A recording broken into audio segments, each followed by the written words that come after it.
Remember, a Hallmark card when you care enough to send the very best.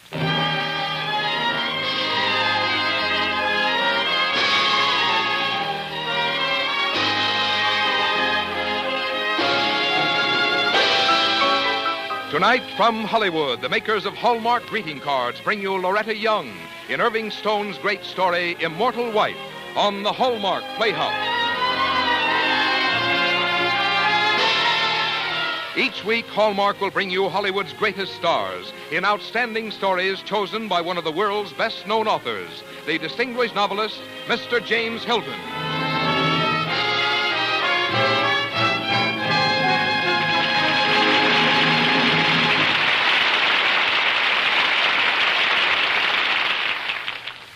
Good evening, ladies and gentlemen. This is James Hilton.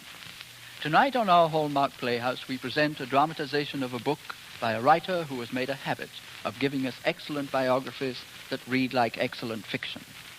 He is Irving Stone, and the book of his we have chosen is Immortal Wife, which is the story of a woman who married one of the great pioneers of American history, John C. Fremont. Fremont was a soldier explorer whose name every American, and especially every Californian, should revere. And like many men of action, he owed a great deal to his wife. Indeed, in an age when custom did not often permit a complete partnership between husband and wife in all phases of their lives, Jessie and John Fremont proved themselves pioneers in this sense also. Jessie was truly an immortal wife, as Mr. Stone calls her, and his book is a fascinating and fitting tribute to a wonderful woman. Starring in our part tonight, we are privileged to present Miss Loretta Young. And now, Frank Goss, have you a word or two about Hallmark? There are Hallmark cards for every memorable occasion on your calendar. For birthdays, anniversaries, holidays. Yes, for every occasion that calls for remembrance, for a friendly greeting, a word of good cheer, an expression of sympathy. There is a Hallmark card that says just what you want to say, the way you want to say it. And that identifying Hallmark on the back, that says you cared enough to send the very best.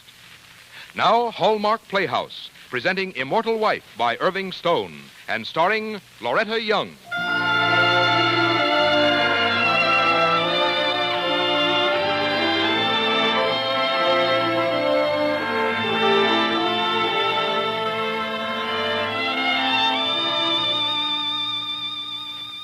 Some of us are born men, others are born women. But none of us comes into the world complete. We are half beings, searching for the love that can make us whole. I was born a woman, but I lived the life of a man. The life of my husband, John Charles Fremont.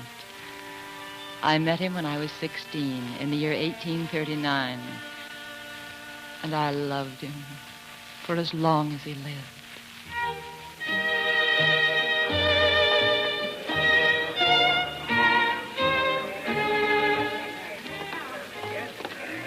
Jessie, I've just been dying to talk to you. Yes?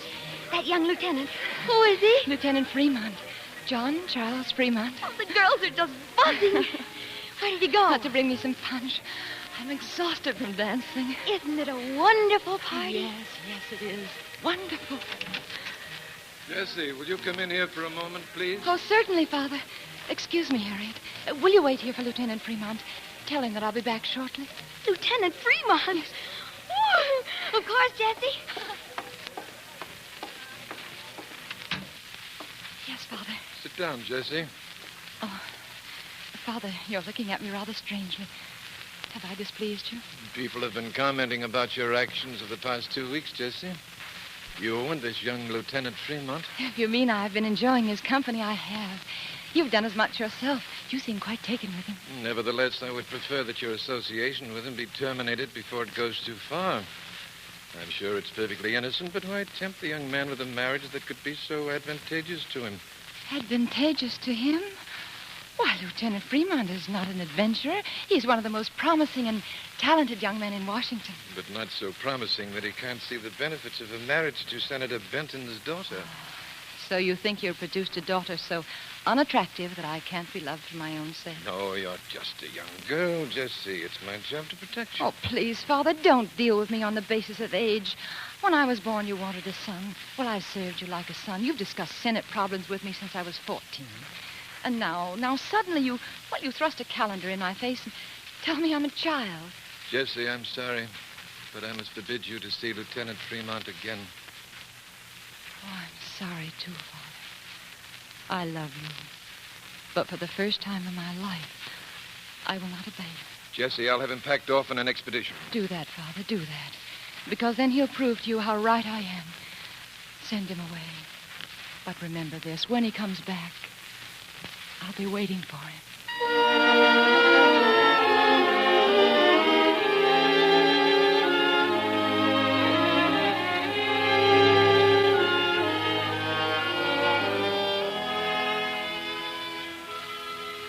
America was growing, spreading out, weaving the fabric of its destiny. Civilization was moving west, and with the passing years, John was mapping the trails that the pioneers were to follow. And then at last, Father consented, and we were married. Later, John left Washington again to prepare for a map-making expedition into Oregon. It was his first command, his first big opportunity. But then one day my father brought a visitor to the house. You know, Jessie, I believe you know Colonel Kearney. Why, of course. What a pleasant surprise, Colonel. I hope you'll still think so after I've left, Mrs. Fremont. What, is there something wrong? There most definitely is. Your husband has made a mistake that not only puts his career in jeopardy, but one that also has caused me considerable embarrassment. Well, now I'm certain that anything John may have done will be quite logical when he has had an opportunity to state his reasons. He borrowed a cannon from my command. I acceded to a simple request. I had no idea he intended to take the weapon into the Oregon Territory. What's so terrible about that, Colonel? The War Department doesn't think a 12-pound cannon is necessary to a peaceful scientific survey, Jessie. Well, his only purpose for taking the weapon, I'm certain, is for use in case of attack. Can you guarantee that? We are on the verge of war with Mexico, or England, or both. How can we qualify the transporting of such a weapon into the disputed territory? I tell you, Mrs. Fremont, this could precipitate a war. I'm afraid Colonel Kearney is right, Jessie. John should have considered that. I have faith in my husband's judgment, and I will not be questioned in his actions. But he's a headstrong young man. I'm glad the War Department has recalled him. Recalled him? A letter was sent to him yesterday. It will reach him before he leaves the assembly area at Call's Landing. Oh, but that expedition cannot be abandoned. It's important. Another officer will be sent to replace John. I'm sorry, Mrs. Fremont. This has not been pleasant for me either. I want to state my position clearly. Good day, Senator. Goodbye, Colonel. Mrs. Fremont. Goodbye, Colonel. Father, how serious is this to John's career? Well, he's already been relieved of his command. As for what else they may do, I don't know. Oh. Kearney is quite bitter. John has made a powerful enemy. I want to be prepared for anything that might happen. Father, what is the worst? Well, Jessie, it could be a court-martial. Oh. Well, suppose he got a chance to go through with the expedition. If it were very successful, would that change anything? The War Department doesn't give chances, Jessie. No, Father. But a wife does.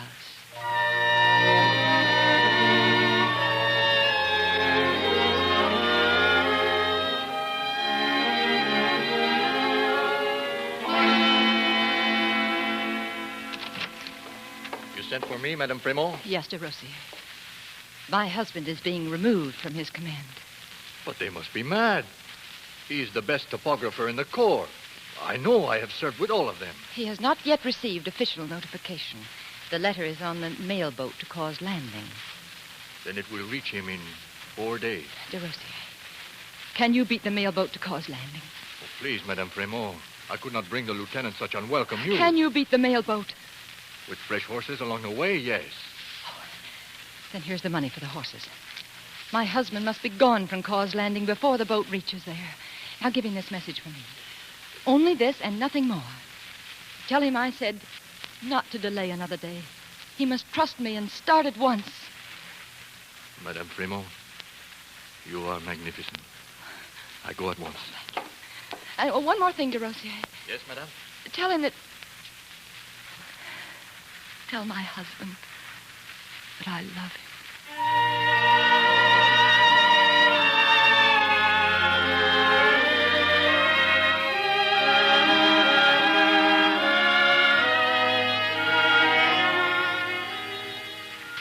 My father and the whole world came to know the man I had married.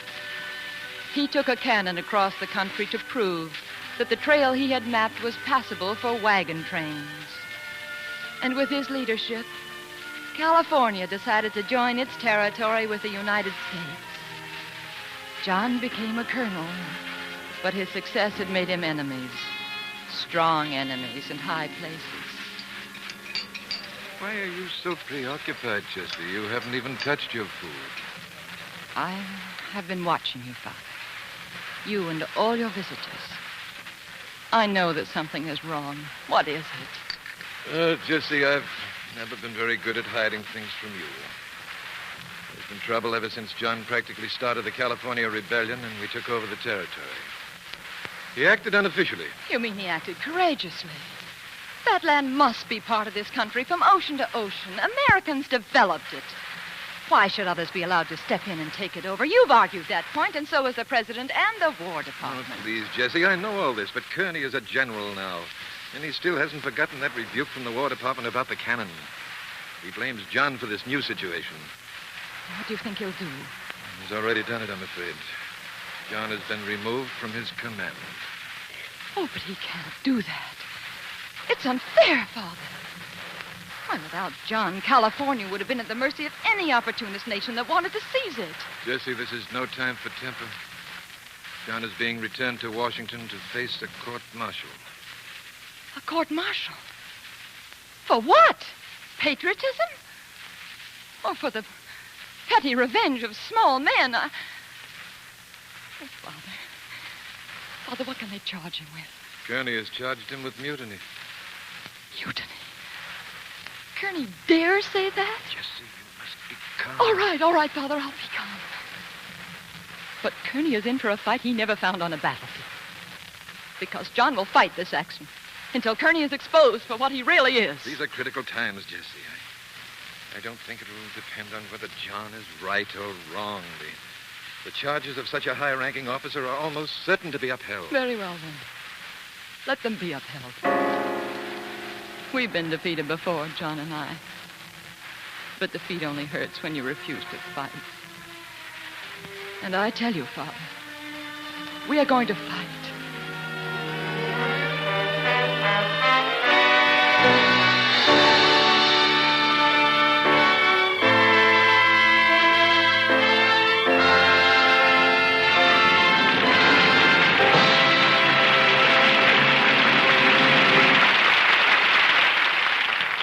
In a moment, James Hilton will return to present the second act of Immortal Wife, starring Loretta Young.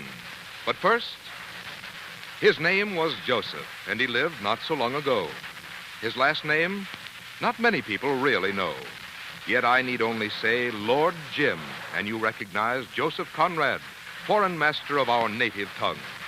This is the Joseph who said, "Give me the right word, and I will move the world." Yes, the right word can move the world, can double our joys, cement our friendships, solidify our love. And no one appreciates the importance of the right word so well as the makers of Hallmark greeting cards. With the rare discernment of distilled experience, they know what magic words can work. So you'll always find a Hallmark card that truly expresses your own feelings. Joyful congratulations to proud new parents. Felicitations on a friend's good fortune. An anniversary prayer for your beloved. There's a Hallmark card that says just what you want to say, the way you want to say it. And what is true of the right words in a Hallmark card is equally true of its design and color and quality, too. And the Hallmark on the back tells your friends you cared enough to send the very best.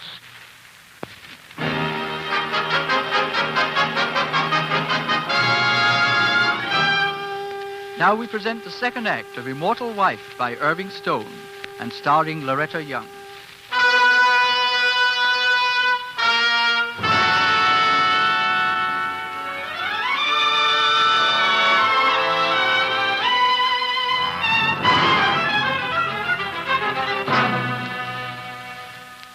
We fought the court-martial and lost. But California joined the Union thanks to John, and he planned to take us there and make our home there. He had blazed one trail, and now he went overland in search of another. And I sailed from New York to meet him in San Francisco. Panama was infested with fever, but I crossed the isthmus to the west and waited for a ship to the new territory. Waited for months until...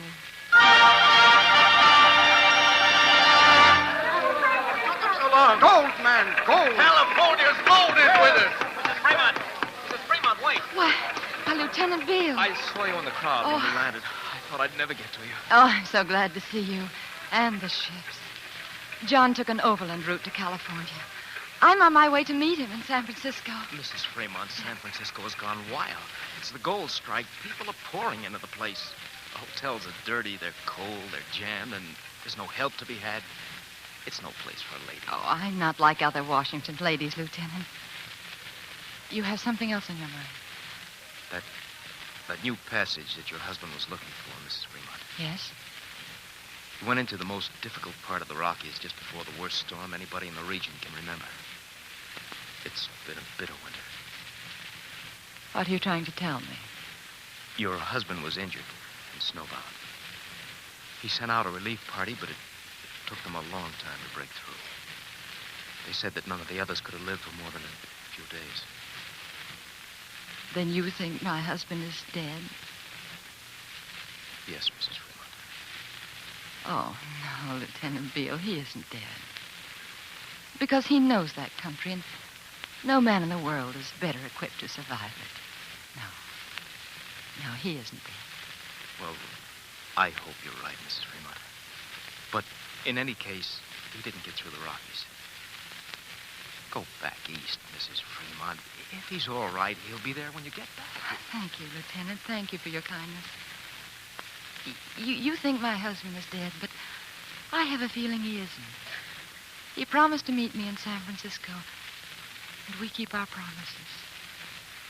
I'm going to San Francisco because I believe that my husband is there, waiting for me.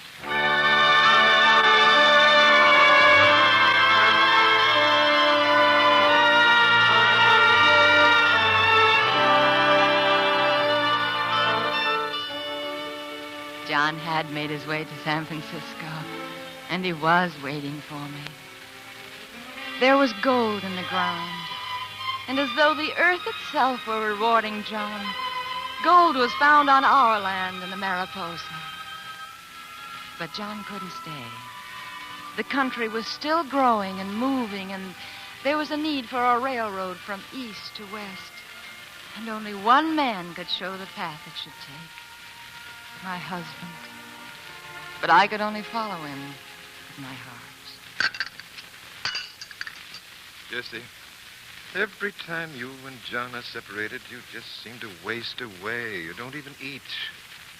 Why let him go if it affects you so? Because I'm not the kind of wife to keep him from what he feels he must do. I can't eat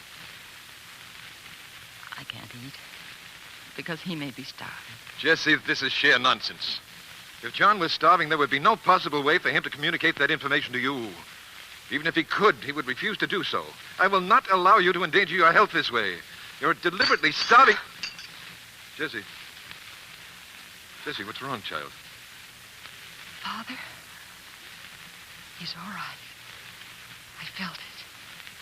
It just happened just this minute. Oh, stop it. See the state you've gotten into. You're so weak. No, I'm not. I know, Father, he's all right. Father, what date is it? And what time? It's February 6th, and it's 8 o'clock. Yes, he's all right now. We'll hear from him soon. Now that he's all right, he'll send a message.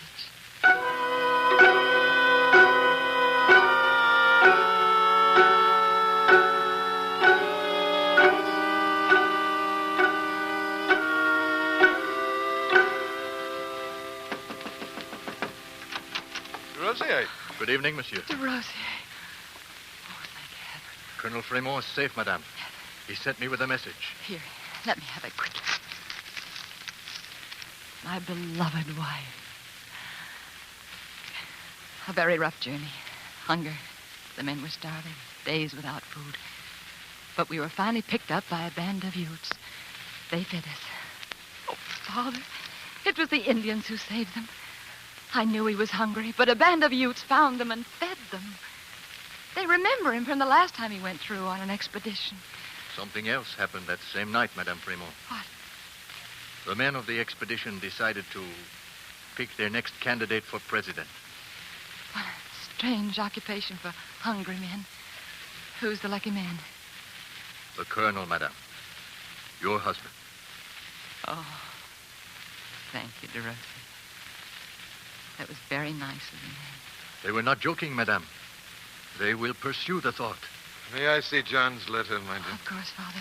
But don't read the postscript. That's just for me. Well, I'm interested only in the date. It was written on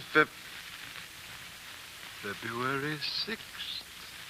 Are you surprised, Father? No, Jessie, I don't pretend to understand. But I'm no longer surprised.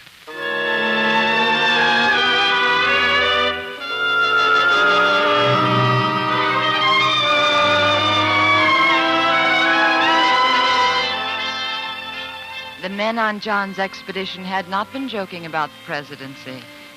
They worked and fought for his nomination when they returned. And he was selected to run against James Buchanan. He had many opponents, strong and influential ones. And among them was the senator from Missouri, my father, Thomas Benton. Jesse, I'll oppose John's election.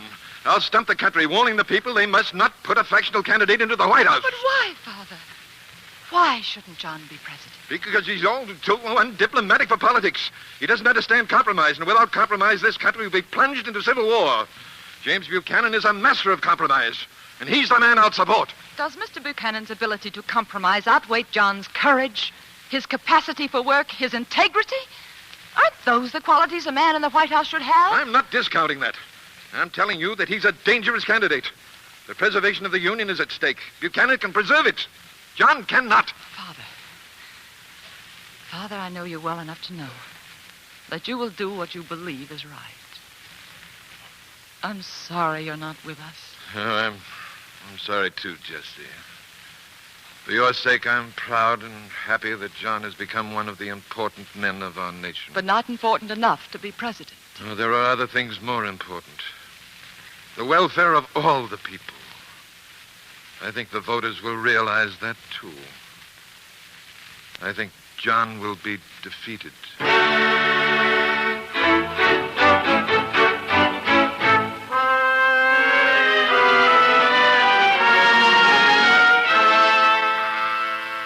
John was defeated. President Buchanan preserved the peace of the nation during his office. But the inevitable happened. Buchanan sounded at Fort Sumter, and then General John Fremont, was gone from me again. And then finally the war ended. And John went back to building his dream. The railroad to the west on our own money. He never finished it. The money gave out, and his health gave out, too. So I went to work. Oh, come in, Mrs. Fremont. Oh, it's so nice to see you again. Thank you, Mr. Bonner. Won't you sit down? And please excuse the looks of this place. The publishers are rather careless about the condition of their offices. What can I do for you? Mr. Bonner, I have been thinking that some of my early experiences with Mr. Fremont and some of my travels in the early days of the California and the Oregon territories would make excellent articles for your readers. I would not question the value of material like that, Mrs. Fremont. How much will you pay for each story? Why, we can pay $100 apiece, Mrs. Fremont, providing, of course, that the articles work out well. Oh, they will. They will, Mr. Bonnet. I will bring you 10 of them early next week. 10? In 1 week? But you needn't drive yourself so, Mrs. Fremont. We wouldn't need them that soon. Oh, perhaps not, Mr. Bonnet. But I will need the money that soon. You see, General Fremont is ill with pneumonia, and I have arranged to take him to Nassau to recuperate. I'll need the money for the tickets. Mrs. Fremont, I'm sorry the General is ill. I've always been an admirer of his and of yours. Thank you. I hope he recovers. I dislike the thought that you might be left alone. Alone? Oh, I can never be alone.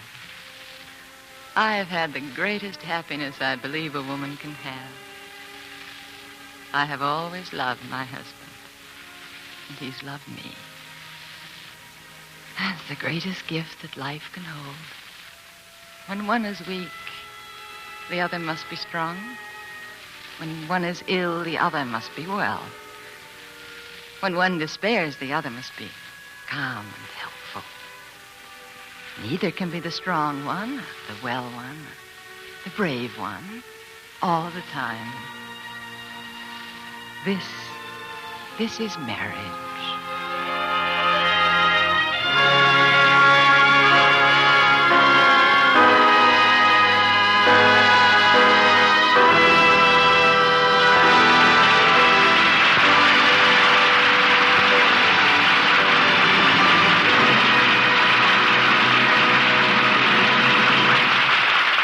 Before James Hilton and Loretta Young return, I wonder, how does your garden of friendship grow?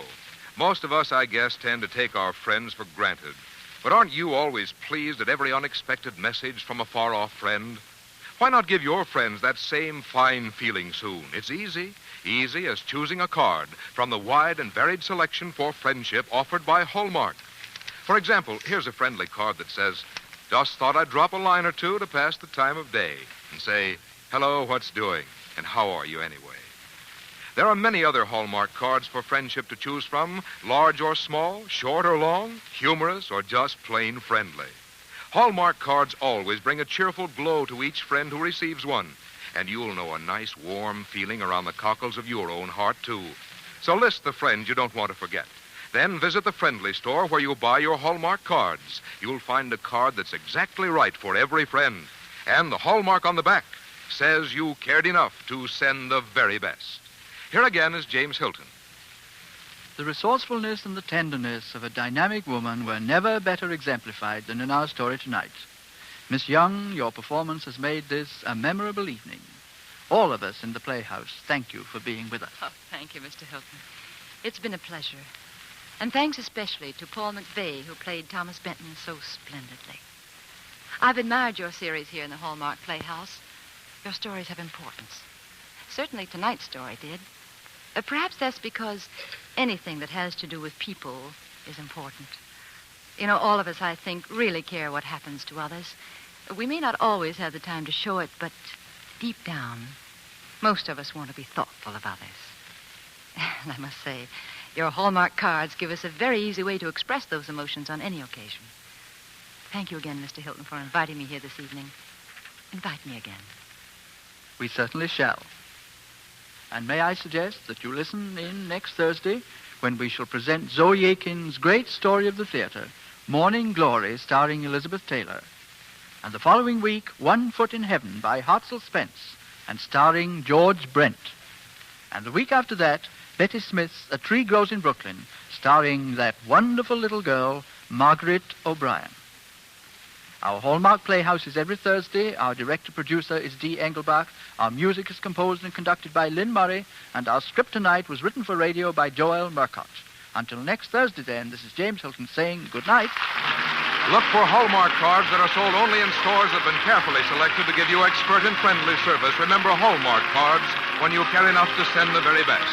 Loretta Young can currently be seen in the 20th Century Fox Technicolor production, Mother is a Freshman. This is CBS, the Columbia Broadcasting System.